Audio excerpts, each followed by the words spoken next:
Bismillahirrahmanirrahim. Bir enatadan dünya gelecek Yahudilerin arasında dədesinin adına da Davud diyorlar.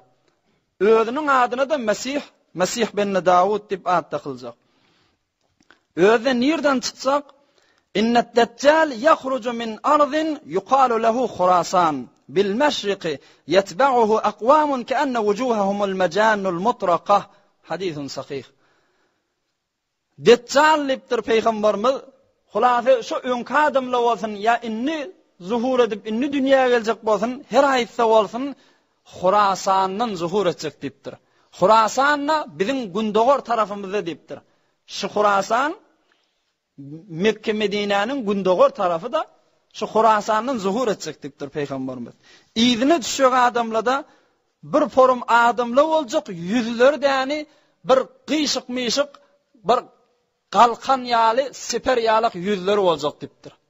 Kadim zamanında vuruşlarda da yani bir ellerini siper alyanmıştıkla da hay onunla kılıç veren gururlansan kıyışık mişik bolyanmıştık siperle Türkmen kalkan niye.